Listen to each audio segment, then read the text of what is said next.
Hello everyone, good morning. শুভ হওক সকলোৰে আজি দিনটো সোমবাৰ কাৰণে আমি মন্দিৰলৈ যাব ওলাইছোঁ দেই। এতিয়া মই স্কুটিখন ওলাই আছোঁ, মানে আমি আজি যাম পাগলাটেক গোৱালপাৰা। এইবাৰ মই স্কুটিখন উলিয়াই আছোঁ লাহে লাহে, মানে আন্ধাৰ হৈ আছে যেনিবা। তাৰপিছত পানী পৰাৰ কাৰণে অলপ টাইম আমি ৰখি আছিলোঁ ঘৰতে। এইবাৰ অলপ পোহৰ হোৱা এনেকৈ পালোঁ, ওলালোঁ। এইবাৰ আমি এনেকৈ আছিলোঁ, চশমাও খুলি থৈছোঁ। আধা ৰাস্তা যায় পাৱাৰ পাছতহে চশমাৰ মনত পৰিছে। এইবাৰ আহি আৰু লৈ গৈছোঁ, মাৰ খাইছোঁ গালি। কি কৰিবি আৰু উপায় নাই, মাথা পাগল। এলা আমি যাই থাকোঁ, আমাৰ ৰাস্তা মানে পানী পৰিলে একদম বেয়া হৈ যায়। সেইকাৰণে মায়ে এটি নুঠিব, মানে তাকেই কিন্তু মই ৰখি আছিলোঁ। ক'ব লাগিছে কি এতিয়া মই নুঠোঁ। এইবাৰ আহিলোঁ আমি ওলাই এইখিনি ৰাস্তা ঠিকেই আছে, কিন্তু মন্দিৰৰ ভিতৰত সোমোৱা ৰাস্তা ইমান যে বেয়া। পানীয়ে পৰিছে, গাৰা আছে আৰু ৰাস্তাটো। তাৰপিছত আমি আহি পালোঁ এক মন্দিৰ। এইবাৰ ইয়াতে চাকি ল'ম, ধূপ ল'ম, পূজা কৰিম। এলা আমি যাই আছোঁ পানী ল'বা তলত।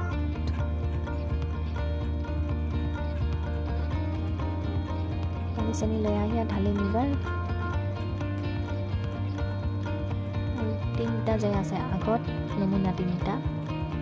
তাৰপিছত মই এইখিনিত আহি এনেকৈ ভাল লাগিছিল, মানে মোক একেলাই থাকিব মন যায় আৰু এনেকুৱা জেগাত আহি যাতে নাথাকে। তাৰপিছত আমি আহি পালোঁ মন্দিৰ পানী লৈ পূজা কৰিম।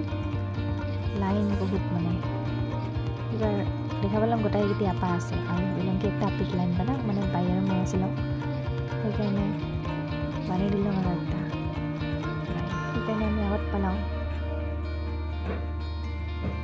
এইবাৰ ভৰি ধুবা গৈছোঁ, বেছি তলত নামা নাই, ভয়ো লাগে ফাৰ্ষ্ট এইবাৰ পূজা কৰা হ'ল। তাৰপিছত খিচিৰি দিছে, মই খাব বেয়া পাওঁ, তাও এনেই লৈছোঁ আৰু একো খাই আছে নমুনা একটা।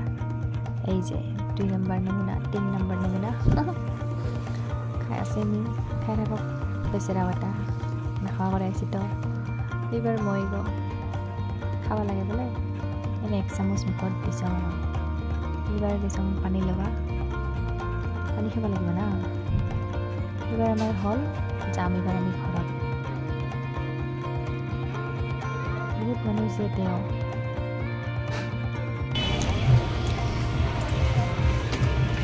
তাৰপিছত এইবাৰ মাক উঠি আনিছোঁ। মা মানে ভয়ো খাব লাগছে, বোধহয় গালিও কৰিব নাপাৰে।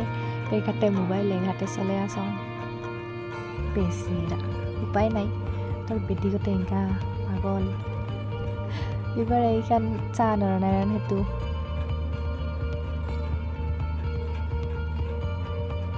আৰু সেইখানটোত আছে প্ৰাইচ ট্ৰাক গৈছে। অহাৰ টাইমত আমাক এখন মিনি ট্ৰাকে লাগি দিয়া হৈছিল, মানে ইচ্ছা কৰে এনেকৈ আহিছে। মদ খাইছে না কি খাইছে, পূৰা তেৰা কৰি আছে। কেলং হৈ আজি গোটাই গোটাই। তাৰপিছত এইবাৰ ৰাস্তাতে আমি পানী পাইছোঁ। এইবাৰ ৰেইনকোট গিলা ওলাব লাগে আৰু হেলমেট গিলাটো পিন্ধছংগে। পিন্ধবা মই একদম বেয়া পাওঁ, আৰু লাগাত পৰিলে পানীত ভিজিয়ে যাম। তাও মই ছাতা আৰু ৰেইনকোট এইগিলা বস্তু বহুত বেয়া পাওঁ। হ'ল আমাৰ এইবাৰ যাম। এইখন পাহাৰ চাহ কাৰ ওচৰত পাহাৰ নাই। দেখালাম খানে প্ৰাকৃতিক সৌন্দৰ্য তোমাক উপভোগ কৰ। এই দুইটা পাছত আছে, মা আৰু মই আছোঁ তাতে আগত খানি। অহাৰ টাইমত গালি খাই আহিছোঁ, সেইকাৰণে আমাৰ মাৰ যাবাৰ বোলে মুখখন অলপ বংবঙা হৈ আছিল। এইবাৰ আহি আমি খানি তুলুঙীয়া বজাৰত সোমালোঁ বজাৰ কৰিবলৈ। তাৰপিছত আহি আমি বঙাইগাঁও যাম দ্বিতীয় অফিচত। মই মানে লাইচেঞ্চৰ টেষ্ট দিব লাগে, সেইকাৰণে। ৰাস্তাটো বিৰাট ভাল, আমাৰ পানী পৰিলে। আহি পেলাই মানে দ্বিতীয় অফিচ। এইবাৰ ভয় লাগি আছে, 5 নম্বৰ কাউণ্টাৰত জমা দিব দিছে। এইবাৰ বহি আছোঁ। তাৰপিছত দেখা পালোঁ এইকেইটি মেইন বস্তুকেইটা। চালোঁ আৰু এইকেইটা কুকুৰৰ দিছতে এনেকা বান্দৰামি কুকুৰকেইটা মানে হাগিয়ে থৈছে। এইকাৰণে মানে কি ক'ম আৰু সেইকাৰণে আজিলৈ বাই আহিছোঁ দেই। ইগিটি দিবা দেখি এনেকা যে দেহাকৰ কপনি উঠিছিল না, সেই কপনি ঘৰত লৈ আছোঁ। kong mukmarik to. Bodi haka ko po ni singka raman থাকে না